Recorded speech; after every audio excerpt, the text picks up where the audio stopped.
Kejadian ini bermula saat aku bekerja di sebuah perusahaan terkemuka pada 2014 silam. Saat itu aku bekerja sebagai sekretaris junior, tetapi setahun kemudian diangkat menjadi sekretaris utama karena yang sebelumnya terdiagnosa kanker dan harus meninggalkan perusahaan. Bos aku berumur 44 tahun, keturunan Jawa Sunda, sudah beristri, dan dikaruniai 4 orang anak. Ia memiliki citra baik sebagai seorang bos, sangat sopan dan berkarismatik. Sedangkan aku memiliki paras menawan, tubuh proporsional, dan sedang menjalani hubungan jarak jauh dengan kekasih. Awalnya, semua berjalan sangat baik dan profesional. Aku selalu menyiapkan apa yang bos butuhkan termasuk mengikuti kemanapun perjalanan dinasnya. Perlu diketahui, aku dan kekasih seringkali melakukan hal dewasa secara virtual bahkan bertukar foto vulgar. Hubungan aku dengan bos bermula dari ketidaksengajaan aku mengirimkan foto vulgar itu ke WhatsApp-nya. Saat itu belum ada fitur hapus pesan ke semua, sambil harap-harap cemas akhirnya aku buka kembali aplikasi tersebut dan melihat kalau pesannya sudah bercentang biru. Aku mengutuk diri, mencaci kebodohan aku yang tidak bisa melihat kembali nama profil yang akan aku kirimkan foto tersebut. Jantung aku berdegup hingga rasanya mau lari meninggalkan aku merasa lemas seolah semua darah turun ke kaki. Tidak ada yang tersisa. Aku menghela napas panjang dan mengumpulkan keberanian untuk mengirimkan pesan, "Maaf salah kirim, balasku seadanya." Tak lama pesan itu pun centang biru yang berarti dia belum menutup profil WhatsApp aku. Dia tidak membalas pesan aku. Aku semakin panik dan tidak tahu harus menaruh muka di mana saat bertemu dengannya besok.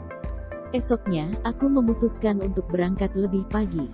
Semalaman aku tidak bisa tidur, cemas harus berkata apa saat bertemu dengannya.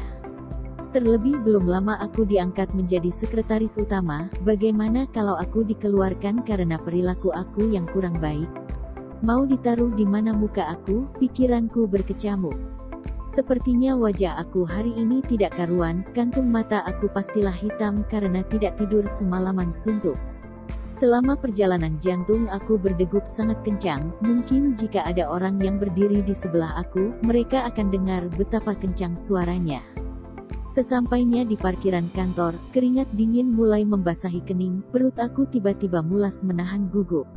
Aku memasuki lobi kantor dan bergegas ke ruangan bos, tetapi sebelum itu aku putuskan untuk pergi ke kamar mandi.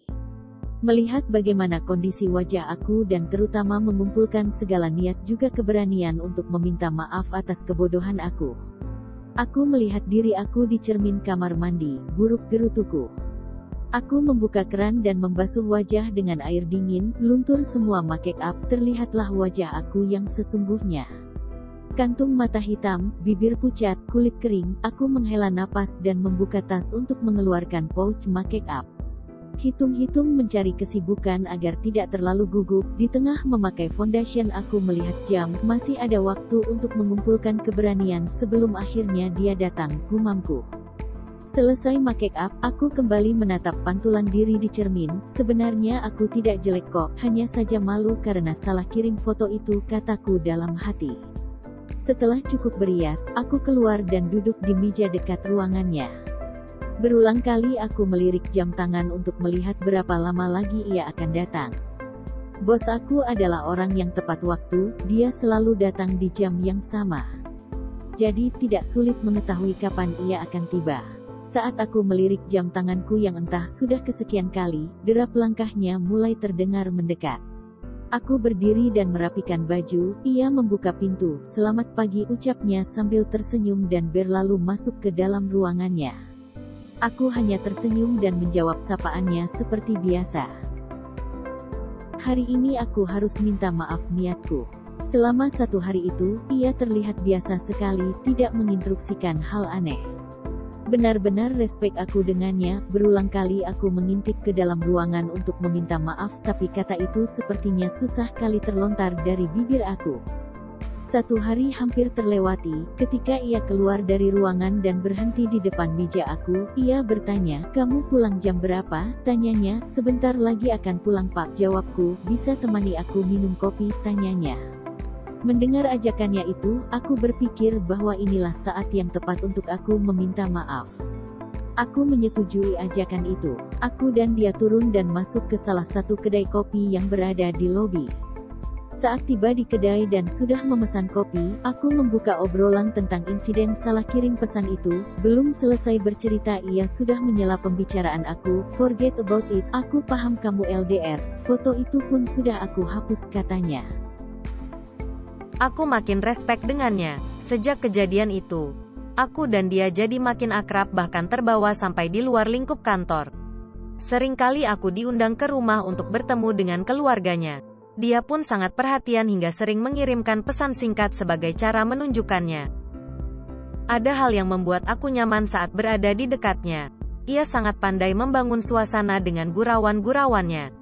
Aku kerap kali tertawa terbahak-bahak jika dia sudah melontarkannya.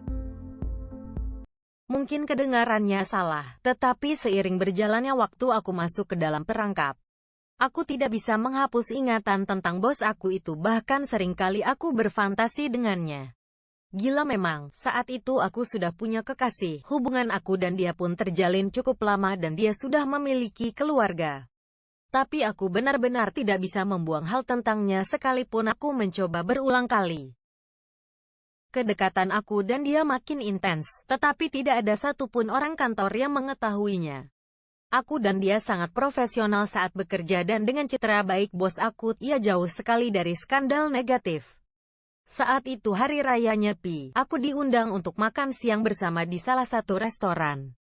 Aku menyetujui ajakannya dan ketika datang aku hanya melihat ia duduk seorang diri. Tidak biasanya ia datang sendiri, apalagi saat hari libur.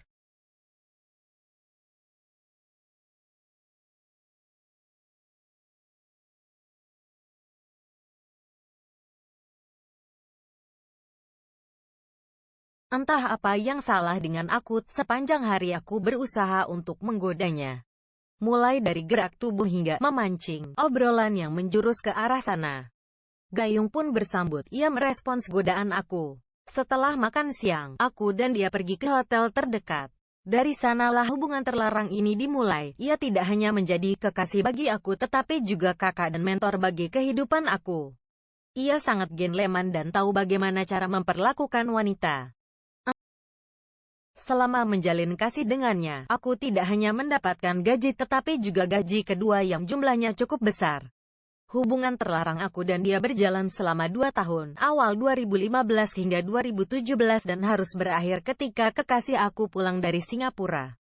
Cukup sulit menjalani hubungan terlarang itu jika kekasih aku berada di kota yang sama, terlebih setelah beberapa bulan kepulangannya ia melamar aku. Tentu saja aku menerima lamaran tersebut, agar tidak memancing kecurigaan jika aku mengulur-ulur waktu untuk menjawabnya. Tetapi dalam hati aku yang terdalam terdapat kegalauan dan kesedihan luar biasa. Pinangan itu membuat aku harus memutuskan hubungan dengan bos aku tercinta. Aku galau bukan main, aku bingung. Bagaimana kalau tiba-tiba aku merindukannya? Batin aku berkecamuk.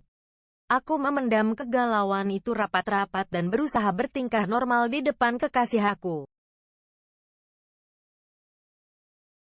Setelah melewati proses pemikiran yang sangat panjang, akhirnya aku memutuskan untuk berbicara dengan kekasih aku. Bagaimana kalau aku resign dari kantor? Boleh, tanya aku. Kekasihku menyetujui dan bilang kalau ia mendukung semua keputusanku. Berat rasanya menulis bahkan mengajukan surat resign ketika sudah terikat perasaan dengan atasan. Tetapi aku tidak mungkin mengecewakan kekasih aku dan memilih seseorang yang sudah berkeluarga. Jika aku memilihnya, hubungan aku dan dia belum tentu memiliki ujung yang diharapkan. Aku juga tidak tega melihat keluarga yang harmonis hancur hanya karena keberadaan aku. Aku menaruh surat resign di meja bos aku ketika ia membacanya dan terlihat sangat sedih. Hari terakhir aku bekerja tiba, ia mengurung diri di ruangannya dan tidak menemui aku. Aku mengundangnya ke pernikahan aku, tetapi ia tidak datang. Ia hanya mengirimkan karangan bunga dan amplop berisi cek puluhan juta tanpa ada surat di dalamnya. Hubungan aku dan dia sudah berakhir, tapi kesedihannya bahkan masih terasa sampai saat ini.